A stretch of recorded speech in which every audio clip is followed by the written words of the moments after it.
Welcome to the Glenn Beck program. Tonight, it's time to make a choice, and it's an easy one and a yummy one because it involves dessert. Yes, food on the Glenn Beck program is back. Here it is. Choice number one, it involves pie. Do you want to wait for somebody to tell you how much of a sliver of pie, a day-old crummy pie, you can have? You're a divider. Or do you want to get off your butt, get into the kitchen, learn how to bake the best homemade pie you've ever tasted? I mean, it'll be some work, but success is your reward. Do you want to take it or bake it? Tonight, give me an hour. We have pie. Let me know your decision. Come on, let's go.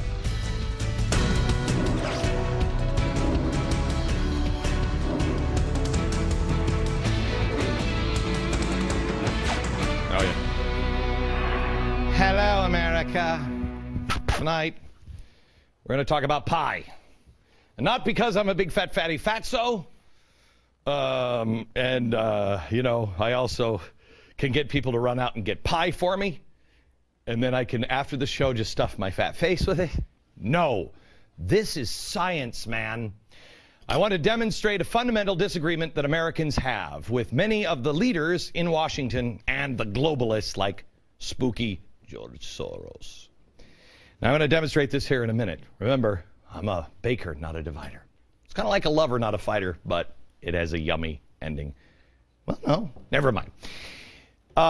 The administration and the progressives and, quite honestly, the Marxists all see the world's wealth contained in this is it. You just have one pie.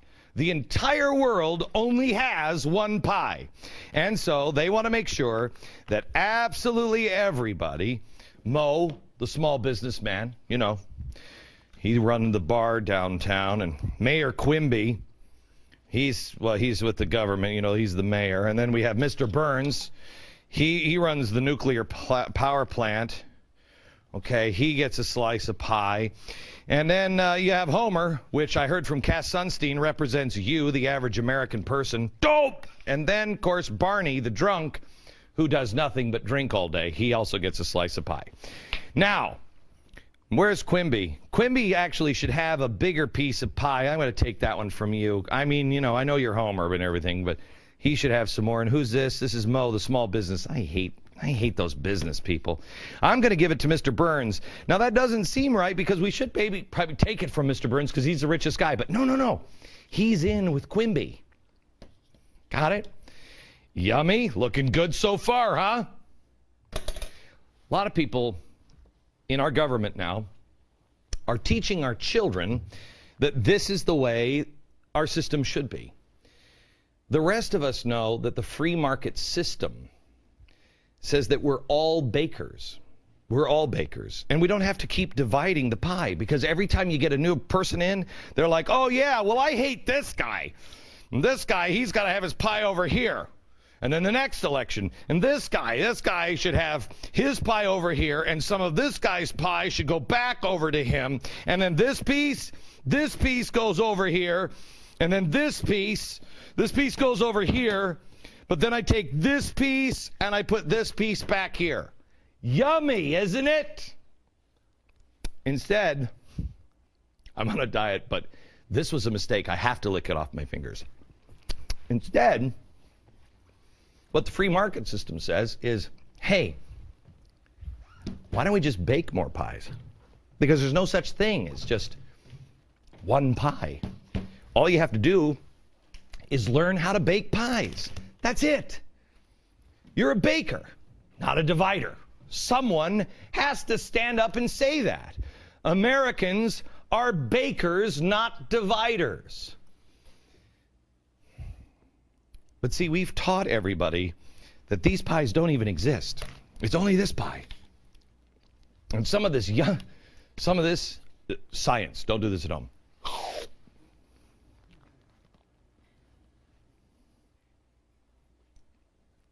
It's diet.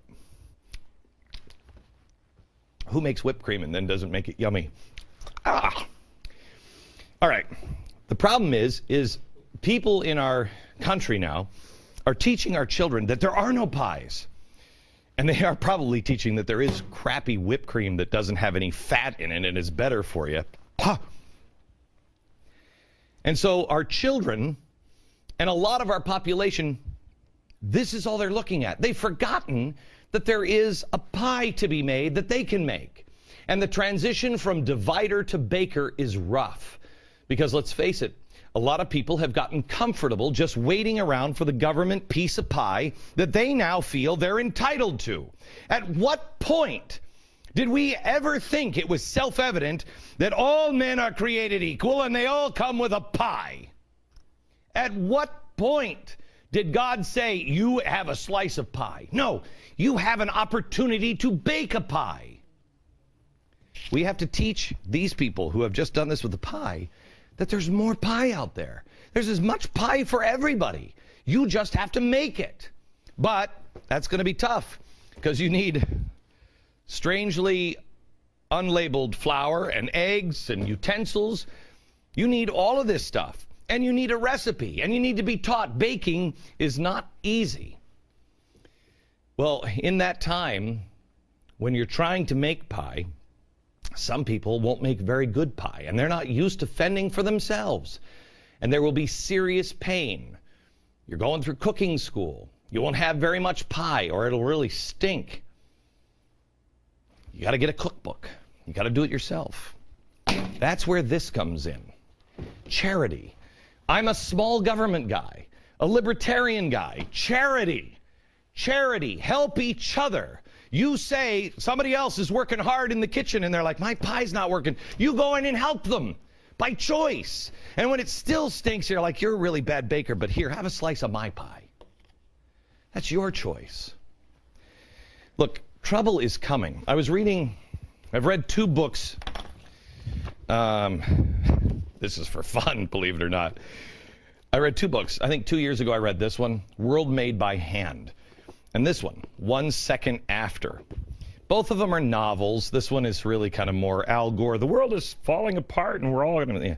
And this one's more conservative. We're all going to die because of terrorism.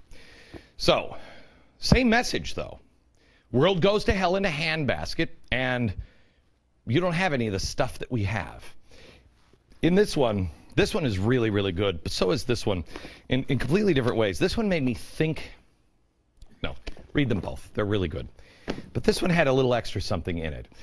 In this one, there was a major catastrophe. It was an EMP that goes off, and society collapses, and we lose everything. Computers, electricity, cars, everything. Everything that has a chip in it.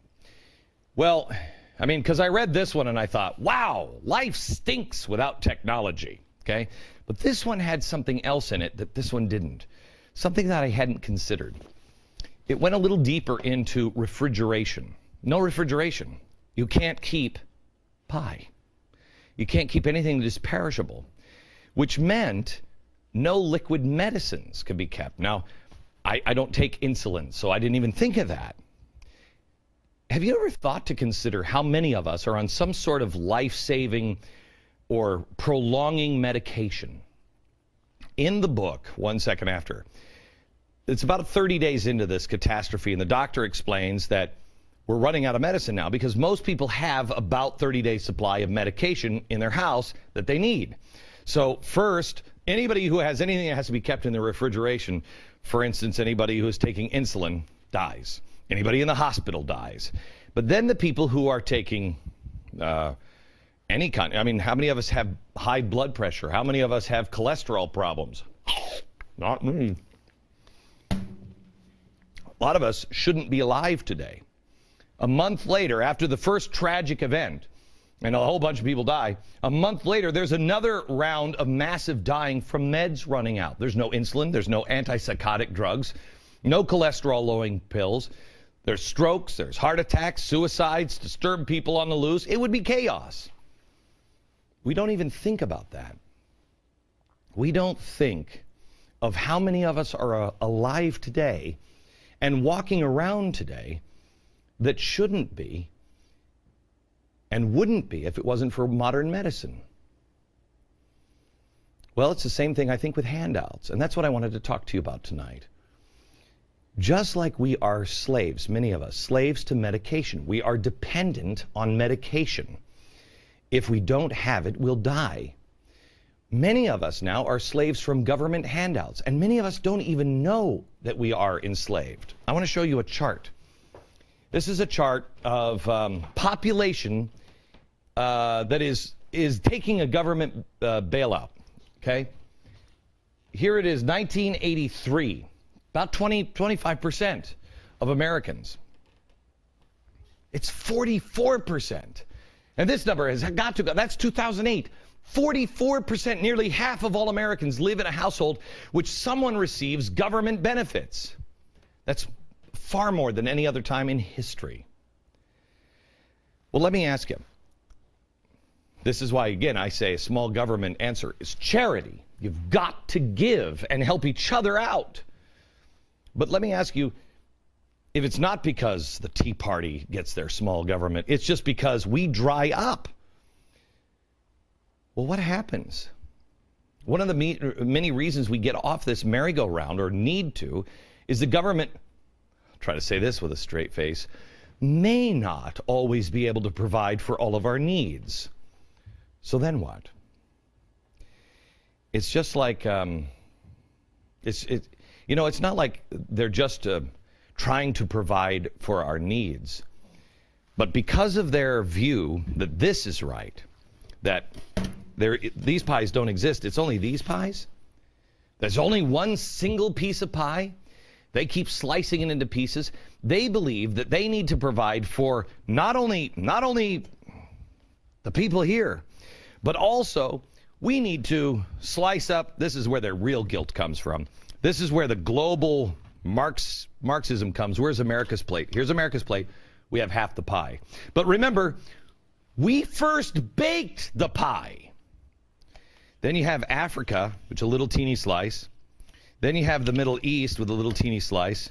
And then you have Europe. Well, this makes people feel really, really guilty.